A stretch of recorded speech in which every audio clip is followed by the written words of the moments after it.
Hi ಎಲ್ರಿಗೂ, welcome to my YouTube channel or Instagram page.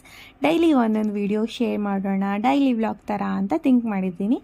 ಅದಕ್ಕಿಂತ ಮುಂಚಿತವಾಗಿ ನಾವು ರೀಸೆಂಟಾಗಿ ನಮ್ಮ ಅತ್ತೆ ಮಾವಂದು ಷಷ್ಠಿ ಪೂರ್ತಿ ಪ್ರೋಗ್ರಾಮ್ ಮಾಡ್ಸೋಕ್ಕೆ ಅಂತ ತಮಿಳ್ನಾಡಲ್ಲಿರೋ ತಿರುಕ್ಕಡೆಯವ್ರಿಗೆ ಹೋಗ್ತಾ ಇದ್ದೀವಿ.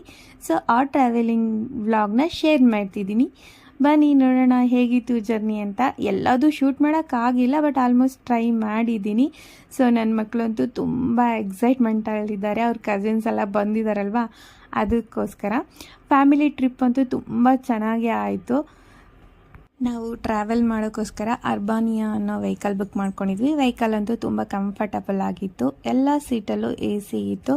ಸ್ವಲ್ಪ ಪ್ರೈಸ್ ಜಾಸ್ತಿ ಅನಿಸಿದ್ರೂ ಬಹಳ ಕಂಫರ್ಟ್ ಆಗಿತ್ತು. ಇದು ಬಿಸಿಲುಗಾಲದಲ್ಲಿ ಹೋಗಿದ್ದು ನಾವು, ತುಂಬಾ ಸೆಕೆ ಇತ್ತು. ಬಟ್ ಈ ವೆಹಿಕಲ್ ಆದೋದಕ್ಕೋಸ್ಕರ ಸ್ವಲ್ಪ ಹೆಲ್ಪ್ಫುಲ್ ಆಯಿತು ಅಂತ ಹೇಳ್ಬೋದು. ಈ ವ್ಲಾಗ್ ಏನಾದರೂ ನಿಮಗೆ ಇಷ್ಟ ಆಗ್ತಾ ಇದ್ದರೆ ಪ್ಲೀಸ್ ಲೈಕ್ ಮಾಡಿ, ಶೇರ್ ಮಾಡಿ, ಹಾಗೆ ಸಬ್ಸ್ಕ್ರೈಬ್ ಮಾಡ್ಕೊಳ್ಳಿ. ಇನ್ಸ್ಟಾಗ್ರಾಮಲ್ಲಾದರೆ ಫಾಲೋ ಮಾಡ್ಕೊಳ್ಳಿ. ನಮ್ಮ ಅತ್ತಿಗೆ ಇನ್ನೊಬ್ಬರು ಅತ್ತಿಗೆ ಇದ್ದಾರೆ, ಅವ್ರನ್ನ ಪಿಕಪ್ ಮಾಡಿಕೊಂಡು ಸೊ ಜರ್ನಿ ಸ್ಟಾರ್ಟ್ ಮಾಡೋದೇನ. ಫುಡ್ಡೆಲ್ಲ ನಾವು ಮನೇಲೇ ಪ್ರಿಪೇರ್ ಮಾಡ್ಕೊಂಡು ಹೋಗಿದ್ವಿ. ನೆಕ್ಸ್ಟ್ ವ್ಲಾಗಲ್ಲಿ ಅದನ್ನು ಶೇರ್ ಮಾಡ್ತಿದ್ದೀನಿ. ಸೊ ಹಾಗೆ ಫಾಲೋ ಮಾಡ್ತಾಯಿರಿ, ಮರಿಬೇಡಿ. ಈ ವಿಡಿಯೋ ಹೇಗೆ ಅನಿಸ್ತು ಅಂತ ನನಗೆ ಕಮೆಂಟಲ್ಲಿ ತಿಳಿಸಿ, ಆಯಿತಾ? ಓಕೆ, ನೆಕ್ಸ್ಟ್ ವಿಡಿಯೋದಲ್ಲಿ ಸಿಗೋಣಂತೆ. ಬಾಯ್ ಬಾಯ್.